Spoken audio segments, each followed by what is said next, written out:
हमने विज़िट किया एवरो recycling plant में, जो भारत का सबसे बड़ा फ्लेक्सिबल प्लास्टिक रिसाइकलिंग प्लांट है और यह स्थित है गाज़ियाबाद में। एवरो रिसाइकलिंग एवरो इंडिया लिमिटेड की एक अग्रणी सहायक कंपनी है जो कि अत्याधुनिक प्लांट भारत में प्लास्टिक कचरा प्रबंधन में क्रांति लेकर आ रहा है। क्या माल लेके आए हैं और हमने उससे एक फाइनल प्रोडक्ट जो बनाया है वो दिखा रहे हैं। ये है सीमेंट बैग, सीमेंट पुट्टी, ये जंबो बैग है। आप इसकी पोजीशन देखें, इसको कहते हैं लीनो बैग, जिसमें प्याज और आलू, आजकल मटर आता है। इन तीनों उसके हमने शेड किया, क्रशिंग, एक तरह से साइजिंग करके ये बनाया। उसके बाद इसको वॉश करके ये फॉर्म आई, इसको वॉश शेडेड मटेरियल हो गया। वॉश होने के बाद ये कॉम्पैक्शन किया, जो स्क्यूज़र के थ्रू हो रहा है। वेरी हाई टेम्परेचर पे इसको सुखा भी रहा है और इसको कॉम्पैक्ट कर रहा है ताकि ये मशीन में जाके इसके अंदर वेट आए और इसका दाना बन सके। और फाइनली ऑफिसर, मतलब पूरा प्रोसेस रॉ मटेरियल से ये आइटम हम बना रहे हैं। इस अवर रॉ मटेरियल जो अभी आपको दिखाया है, cement bag, jumbo bag, leno bag, उसको यहाँ हमने शेडिंग करा है। शेडिंग करके इसके अंदर से साइजिंग करके छोटा पीस बना लिया है। Then is going to washing plant. This is again going for sizing, smaller size. ये अगेन शेडिंग।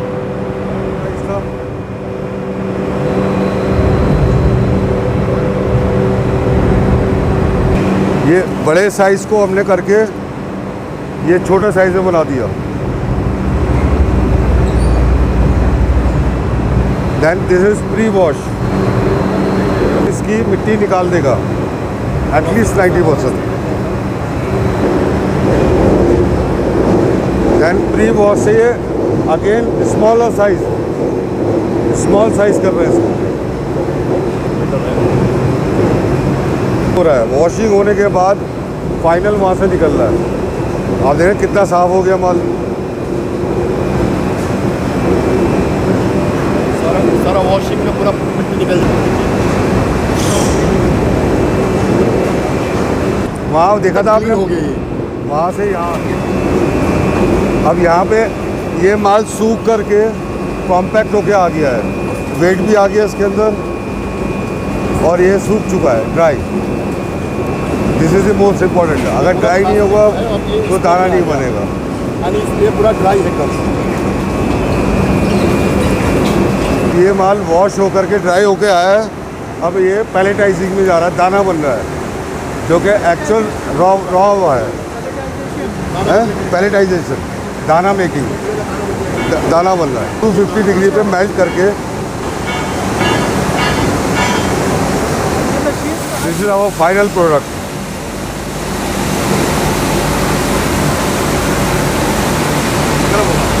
अलमीरा बना सकते हैं और टेबल, एनी प्रोडक्ट।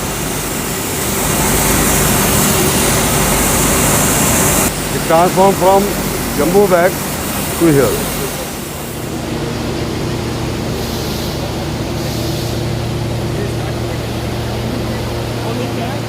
हम लोग क्या करते हैं, जो पेट बॉटलर्स रिसाइकल करते हैं प्लास्टिक को, पेट को, तो हम लोग उसका जो वेस्ट रहता है, कैप्स, और कैप्स दो टाइप्स में रहते हैं, एक तो HDP रहता है, एक पॉलीप्रोपिलीन रहता है। तो what we do is, it is a very world class technology over here. We get this scrap from PET bottlers, recyclers, and हम उन लोगों से मंगा करके इसको पूरा ड्राई करते हैं मटेरियल को। फिर उसके बाद यहाँ पे उसको ड्राई करने के बाद में पॉलीमर सॉर्टिंग करते हैं। So we separate all the polymers in different category wise, which might be we are separating HD, PP, LDP, and we can separate all kind of variety of polymers.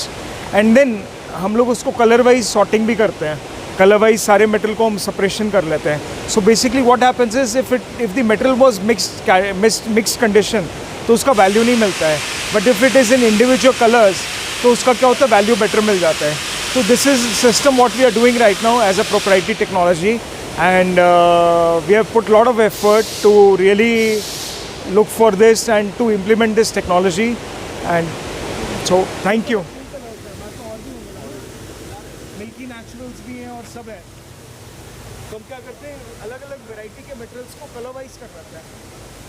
तो now this material अगर हम इसका red का application में use करेंगे तो value is much better. उसका value क्या रहेगा और इसका वैल्यू क्या रहेगा, आप सोचिए ना। This can go in lighter colours, that can go in lighter colours, that would go in to only dark colours, black और डिफरेंट कलर। यही तो वही ना आपको प्रोसेस, यही तो है मशीनरी, यही ग्रीन ही है ये। आप उसके बॉटल का कैप देखेंगे ना, यही निकलेगा। और ये जो ग्रीन है ये दूसरा है। ये सारी मशीनों से प्रोसेस करके हमने कन्वर्ट किया ग्रेनुअल्स के फॉर्म में। But the now point is coming कि भाई जो आपका ग्रेनुअल है उसकी क्वालिटी जो मार्केट में जो है उसके साथ कम्पीट कैसे करेंगे। बिकॉज समबडी कैन से कि आप तो स्क्रैप का काम करते हैं, आपकी क्वालिटी भी अच्छी नहीं होगी। इसके लिए हमने, आप देखिए कितना हमने एक्सपेंसिव, जितने भी हाई टेक्नोलॉजी मशीनें हैं जिसमें हमारी प्रॉपर्टी चेक होती है, वो सारी मशीनें हमने यहाँ पर लगा रखी हैं, जिसमें हमारे प्रोडक्ट में स्ट्रेंथ हम चेक करेंगे, फ्लेक्सिबिलिटी चेक करेंगे, GSM चेक करेंगे, अपीयरेंस चेक करेंगे, यानी जितने भी पैरामीटर्स होते हैं जहाँ पे हम क्वालिटी को मैच कर सकें। तो जो मार्केट का स्टैंडर्ड है उस स्टैंडर्ड को मैच करने के लिए हमने ये इतना स्ट्रॉन्ग R&D लैब रखा हुआ है।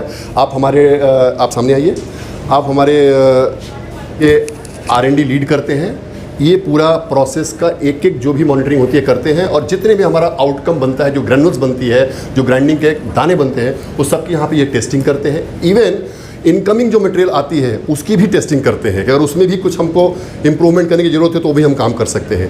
तो ये इनके देख रेख में पूरा ये R&D का काम चलता है, और ये पूरा हम लोग प्रॉपर यहाँ पे इसकी टेस्टिंग करके हम मार्केट को कम्पीट करके आज हम प्रोडक्ट बना रहे हैं।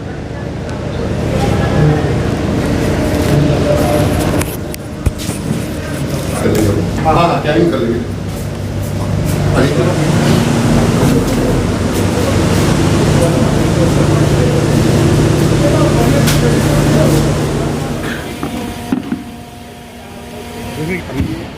देखो ओपन हो रही है अब, ये वो कुर्सी आएगी सामने, ये देखिए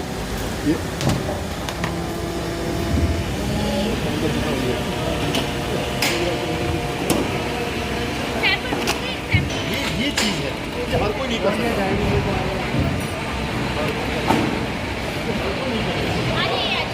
ये हर कोई नहीं करेगा।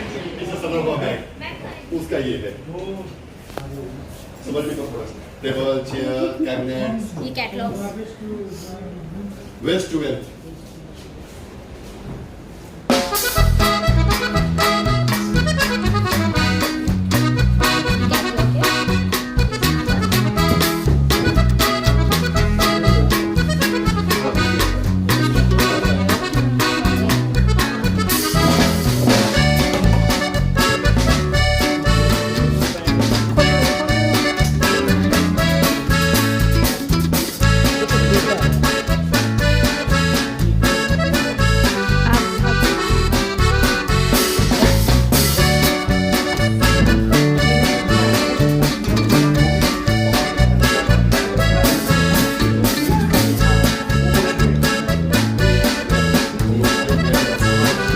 नमस्कार, मेरा नाम सुशील अग्रवाल है। मैं Avro Avro India limited Ghaziabad based company का चेयरमैन हूँ, जो प्लास्टिक मोल्डेड फर्नीचर बना रही है पूरे 24 साल से। इसके साथ साथ मैं Avro recycling limited Ghaziabad based company का भी चेयरमैन हूँ, जो इसी की 100% ओन सब्सिडरी है। ये स्टॉक एक्सचेंज में लिस्टेड कंपनी है, 24 साल से काम कर रही है। भारत की 4th लार्जेस्ट कंपनी है जो प्लास्टिक फर्नीचर बनाती है।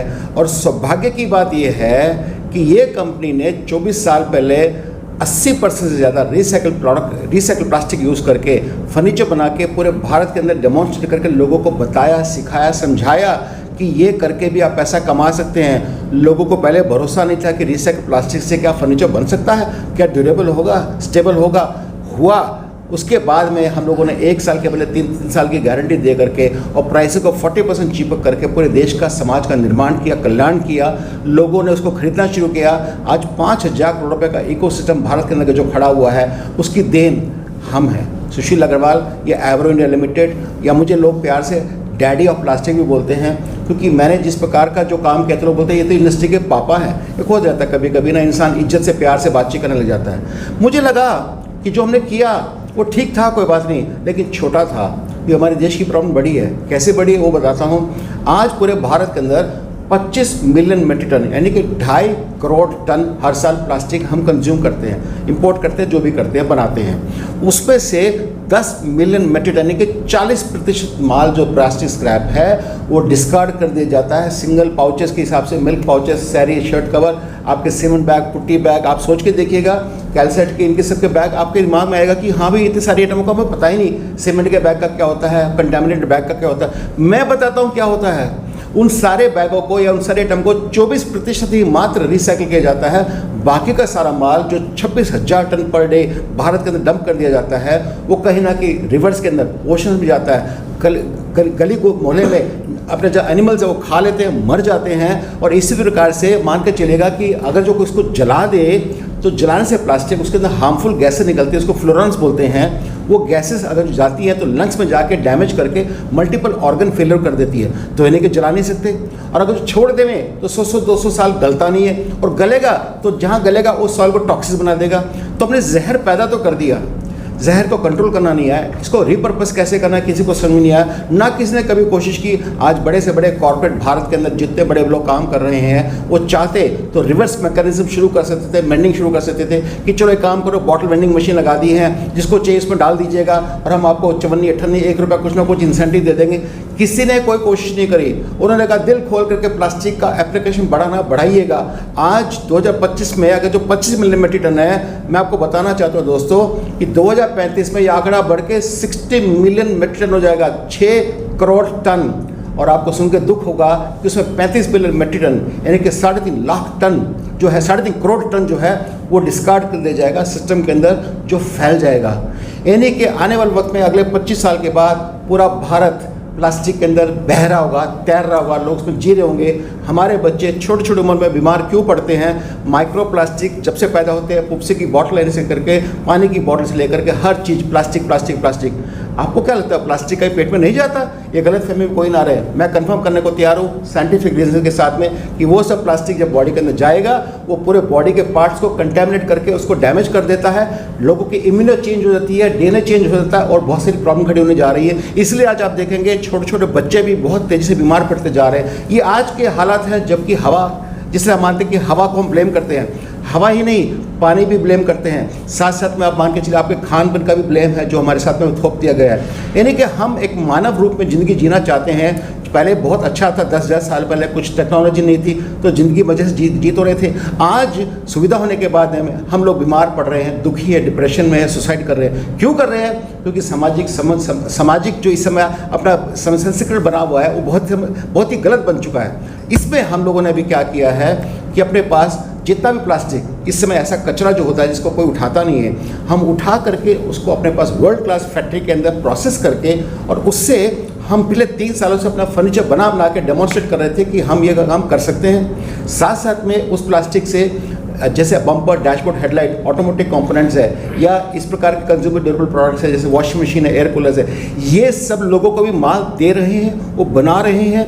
जो माल 115 रुपये किलो में खरीदते वो माल उनको लेस देन 75 रुपये किलो में हम दे रहे हैं। और हम भी जो प्लास्टिक 100 रुपये किलो में खरीदते, हम मात्र अपने पास जो प्लास्टिक उठाते हैं इससे स्क्रैप से जनरेट करने के बाद 35 से 40 हमारी कॉस्ट आ जाती है। यानी कि 40 रुपये के माल प्लास्टिक से 100 रुपये का प्लास्टिक हम रिप्लेस कर रहे हैं। जो इम्पोर्ट होता, फॉरेन एक्सचेंज जाता, उसको हमने बचाया। साथ साथ में हर 1 किलो रिसाइकल प्लास्टिक यूज़ करने से 2.5 kilo green house gas emission बचता है। ये कोई छोटी बात नहीं है। कार्बन न्यूट्रलिटी की तरफ हम बढ़ रहे हैं, हम उसके लिए बहुत बड़ा कारण है। साथ में रेवेन्यूज क्रिएट कर रहे हैं, जॉब्स क्रिएट कर रहे हैं। पहले 5,000 करोड़ का इकोसिस्टम क्रिएट किया था 24 साल पहले, आज पूरे देश के अंदर 5 लाख से ज़्यादा लोगों को जीविका देने का आधार बना रहे हैं। साथ में 50,000 करोड़ का इकोसिस्टम करना चाहते हैं। और भारत के अंदर जो प्लास्टिक का पर्यावरण है उससे भारत को बचाने की एक मुहिम है, उसको मूवमेंट बना के हम सोचते हैं कि हमें इसको आगे लेके जाना है। पूरे भारत के अंदर इसके जोत से जोत जलानी है ताकि समाज के अंदर जो प्लास्टिक के कारण आज हम लोगों को डर नहीं लग रहा है, ये डर एक दिन ऐसा साबित होगा कि उसको संभाल नहीं पाएंगे। उससे पहले इसको कंट्रोल कर ले। और ये हमारी जनरेशन पहली और आखिरी जनरेशन है जो इसको देख पाएगी, संभाल पाएगी। अगली जनरेशन को मौका नहीं मिलेगा और हम चाहते हैं इसको बहुत ईमानदारी से किया जाए। मैं आप सबके माध्यम से अपील करना चाहता हूँ पूरे देशवासियों से, आपका प्लास्टिक का कचरा हो, जैसे भी जो भी हो, आप हम तक पहुँचाएँ। हमारे नंबर पे कांटेक्ट कीजिएगा, हम उसको कैसे मंगवाना है वो देखा जाएगा। रीपर्पस करके उसे इतने शानदार प्रोडक्ट बना देंगे कि आपको कभी विश्वास भी नहीं आएगा कि रिसाइकल से बना है, फ्रेश से बना है। और सबसे बड़ी बात गर्व क्या होगा कि आप पर्यावरण का ख्याल कर रहे हैं, आप प्लानट का ख्याल कर रहे हैं, माँ अर्थ का ख्याल रख रहे हैं, ये आपके लिए बहुत बड़ी बात होगी, इसको कर लीजिएगा। ये हमारी एक छोटी सी everybody, my name is Nikhil Agarwal. I am a director at Avro Recycling, and today we are honored to have all of you here. What we are doing at Avro Recycling is we are taking the plastic waste of this country and trying to repurpose it, creating wealth for everybody around the world. So we as a company have certain inbuilt machineries which we have bought. We have bought some capabilities where we are able to separate polymers as well as colors and convert that into granules for the end use, wherein what we are trying to do is bring the cost down for the brand owners so that they can meet the EPR compliant rules, as well as repurpose the scrap so that they are able to take the best benefit out of it. And we believe that this opportunity in our country of ours with such a large consumption story and the growth of this country has to be massive in the times to come. Automatically, proportionally speaking, plastic will increase. So we look forward to being a contributor to making our planet, our country clean, swachh, as well as repurposing the plastic waste into something real for a real use. Thank you. एक plastic pack bottle एक object की शक्ल में, मतलब कुर्सी या table या कुछ भी है, उस तक पहुँचने में कितने स्टेप से होकर गुजरता है? एक प्लास्टिक पेट की बॉटल, हाँ। जो पेट की बॉटल होती है, लेट्स से जो पेट बॉटल बनाते हैं, जैसे वरुण बेवरेजेस हो गए, बड़े बड़े नाम हैं, वो लोग, जैसे आपने कोको कोला पिया और वो फाइनली एक टियर 2 टियर 3 सिटी में कबाड़ में पहुंच जाता है। आज जो लोअर लेवल के कबाड़ीज़ हैं, बिल्कुल बॉटम लेवल के, वो लोग उसको कलेक्ट करते हैं बॉटल्स को, एंड वो अपने उसके बड़े को देते हैं, उससे बड़े को फाइनली एक एग्रीगेटर के पास सारी पेट बॉटल जाती है, एंड देन वो बेल फॉर्म में सारी पेट बॉटल्स आपके पेट रिसाइकलर्स के पास जाती है। हम लोग पॉलीप्रोपिलीन HDPE में मेजरली डील करते हैं, हम लोग पेट में नहीं डील करते हैं अभी। एंड जो हमारा फोकस है वो ये है कि जो रिसाइकल्ड पेट जो रिसाइकलिंग कर रहा है उसका जो बॉटल कैप आता है, हम उसका मेटेरियल लेते हैं जो PPE मिक्स होता है for the purpose of separation in polymer as well as colour. नमस्ते दोस्तों, मेरा नाम साहिल अग्रवाल है। I am managing director of Avro India Limited and Avro Recycling Limited. So basically in Avro Recycling Limited we do processing of putty bags, cement bags, salt के, sugar के bags आते हैं हमारे पास में। भिन्न प्रकार के जो पैकेजिंग वेस्ट इंडस्ट्रीज से आता है, मतलब इंडस्ट्रियल स्क्रैप भी आती है, पोस्ट कंज्यूमर भी आती है। तो जो second time third time use के जो बैग्स होते हैं वो यूजुअली आप देखेंगे कि अगर हम लोग प्रोसेस नहीं कर रहे होते तो ये सारा सब लैंडफिल्स में जाता है आपका, एंड फर्नेसेस में जाता है जहाँ पे ये लोग इसको फ्यूल की तरह यूज़ करते हैं। तो उसके बदले में हम अपने प्लांट में क्या करते हैं, उन सब मटेरियल्स को मंगा करके हम उनको सेग्रीगेट करते हैं, वॉशिंग करते हैं, जिन मेटल को वॉश करना है, एंड वॉश करके उनकी जो ओरिजिनल स्क्रैप को कन्वर्ट करके ग्रैनुल्स में कन्वर्ट कर लेते हैं। तो जितना डस्ट वगैरह है, जितना कंटामिनेशन था, वो सारा एलिमिनेट कर देते हैं पूरे प्रोसेस के दौरान। इस तरीके से करके हम लोग अपना जो फाइनल प्रोडक्ट है उसको एक फिनिश गुड्स अपने जो फर्नीचर वाला प्लांट है उसमें भी यूज़ करते हैं, 100% भी चलता है वो। एंड हम लोग बहुत सारे कंपाउंडिंग प्रोडक्ट्स भी बनाते हैं कूलर इंडस्ट्रीज़ के लिए, ऑटोमोटिव इंडस्ट्रीज़ के लिए। तो उसको हम कंपाउंड करके एडिटिव्स वगैरह ऐड करके जो उनका टेक्निकल डेटा रिक्वायरमेंट रहता है कि उनको TDS चाहिए, उनको इम्पैक्ट इतना चाहिए, MFI इतना चाहिए, फिलर, उनकी जो टेक्निकल डेटा शीट रहती है उनको फिलर चाहिए, MFI चाहिए, टेंसाइल कितनी चाहिए, एंड आपके जो प्रॉपर्टीज़ हैं तो उन प्रॉपर्टीज़ को एडिटिव्स ऐड करके उन प्रॉपर्टीज़ को एनहांस करके मैच करके उस पार्टी को सप्लाई कर देते हैं। सर, एवरो की मार्केट स्ट्रेटजी क्या है? सो हमारी marketing strategy for recycling is कि पोस्ट कंज्यूमर स्क्रैप जितना है उसको मैक्सिमम उठा करके लिफ्ट करके और उस मेटल को कन्वर्ट करके एक मतलब वेस्ट टू वैल्यू में कन्वर्ट करें, नहीं फिर वो मटेरियल क्या होता है कहीं ना कहीं डंप हो जाता। So we are converting it from a scrap value to a final goods and we are supplying it to industries also. तो उससे क्या है, कहीं ना कहीं एक अच्छा प्रोडक्ट फाइनल का आउटकम होकर के निकल के आ रहा है इसका। जितना भी स्क्रैप आता है वो सिर्फ दिल्ली से आता है या ऑल ओवर इंडिया? इंडिया में पूरा जनरेशन स्क्रैप का बहुत मेजर है क्वांटिटी वाइज, बट हम लोग क्या करते हैं क्योंकि our plant being in Ghaziabad तो हम लोग प्रॉक्सिमिटी के हैं 200, 500 किलोमीटर, 700 किलोमीटर्स के पेरिफेरल से मंगा लेते हैं, क्योंकि वहाँ पे हम लोग को फ्रेट कॉस्ट भी सूट हो जाती है। एंड अभी तक जितना मेटल हमको चाहिए उतनी हमारी रिक्वायरमेंट फुलफिल हो रही है। So the day where we are not able to, our requirements are much more higher and हम लोग मेटल पूरा नहीं कर पा रहे हैं, तो हम लोग थोड़े दूर दराज से भी ले लेंगे। बट हम लोग अभी भी माल जैसे उड़ीसा से मंगा लेते हैं and we get it from eastern India and parts of Gujarat also, तो वो अभी हम कर रहे हैं, but it is not in mass quantity. It might be only 10, 15, 20% contribution right now. 80% is source from 700 आप लोग किलोमीटर्स। बना रहे हो वो सिर्फ इंडिया में ही सेल हो रहा है या बाहर आउट ऑफ कंट्री भी इसका मतलब कोई स्ट्रेटेजी है कि आगे बेचना है या अभी सेल हो रहा है? अभी हम लोग एक्सपोर्ट में जा सकते हैं, but as of now we don't export the material because हमारा कैप्टिव कंजम्पशन भी है काफ़ी अच्छा, तो हम लोग अभी कैप्टिव यूज़ में ले रहे हैं and we are selling it to other industries. But in the case of we are looking for that opportunity where we get some more demand from our export industries. For that we are basically exhibiting in Plast India in coming February 5th to 10 December, जो प्रगति मैदान में हो रहे हैं यहाँ पे भारत मंडपम में। So we are exhibiting in that and then we are going to other exhibitions also and we will go to China also for exhibiting and Germany for that matter. तो उससे क्या होगा, हमारे पास उन टाइप की कोई क्वेरीज और आना शुरू हो जाएगी। मेरा नाम अजीत विक्रम सिंह है, मैं एब्रो इंडिया लिमिटेड एब्रो रिसाइकलिंग का प्रेसिडेंट हूँ। मैं पैन इंडिया पूरे भारतवर्ष से जितना भी प्लास्टिक का स्क्रैप है उस स्क्रैप की टीम को लीड करता हूँ। मेरी एक बहुत अच्छी टीम है जो पूरे हिंदुस्तान से जो भी प्लास्टिक का स्क्रैप मिलता है हमारे को, हम सबसे खास बात यह है कि हम प्लास्टिक के दोनों फॉर्म में काम करते हैं। हम फ्लेक्सिबल स्क्रैप पे भी काम करते हैं, हम रिजिड पे भी काम करते हैं।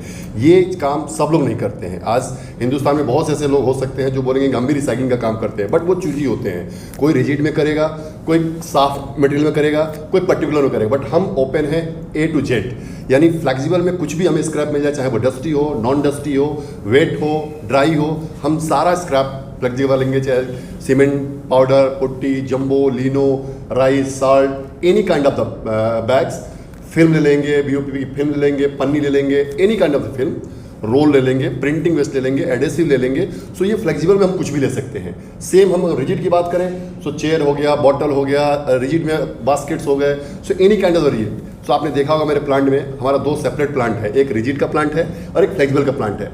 So we are the only one in India जो इस चीज़ को मैं क्लेम कर सकता हूँ कि प्लास्टिक स्क्रैप में any kind of the plastic scrap, polypropylene हो, BOPP हो, हम किसी भी फॉर्म में हो ले सकते हैं। और लेके आपने देखा होगा हमारे यहाँ एक तो इतनी अच्छी मशीन है, हाईटेक मशीनें हैं, बहुत इनोवेटिव तरीके से क्वालिटी के साथ हम लोग काम करते हैं। मैंने आपको अपना R&D सेंटर दिखाया ताकि कल मार्केट में कोई ये ना कह सके कि हम कोई स्क्रैप का मटेरियल लेके कोई हम खराब माल बना रहे हैं। सो स्क्रैप से हम मटेरियल जो भी बनाते हैं उसको हमारा जो भी ISI का स्टैंडर्ड है, जो भी क्वालिटी नॉर्म्स है प्रोडक्ट के, उसको हम प्रॉपर अपने R&D सेंटर में चेक करते हैं, उसको कंप्लीट करते हैं मार्केट के साथ में, और हम क्लेम करते हैं कि हमारे प्रोडक्ट में और मार्केट जो प्रोडक्ट है उससे हम 20 हैं, 19 नहीं है। ये चीज़ हम क्लेम करके मार्केट में माल बनाते हैं। और हमारा सबसे बड़ी बात यह है कि हम इस चीज़ को इस तरह कह सकते हैं कि हम हिंदुस्तान की अर्थव्यवस्था में सपोर्ट कर रहे हैं, जहाँ पे वेस्टेज से हम वेल्थ की तरफ क्रिएशन कर रहे हैं। क्योंकि आज अगर मैं प्लास्टिक का वेस्ट खरीद के उसका मैं कोई इनोवेटिव तरीके से प्रोडक्ट बना रहा हूँ और वो प्रोडक्ट आज हिंदुस्तान का कोई भी खरीद रहा है तो हिंदुस्तान की अर्थव्यवस्था में कंट्रीब्यूट कर रहा है। यानी कि जो कल तक वेस्टेज था, जो जीरो था, वो मनी में कन्वर्ट हो रहा है। So waste to wealth is our mission. So इसी मुहिम में हम लगे हुए हैं, एब्रो रिसाइकलिंग इसमें जुड़ा हुआ है। मैं सबसे बोलूँगा कि आपके आसपास जो भी लोग हमसे जुड़ना चाहें सबका हम स्वागत करते हैं। धन्यवाद।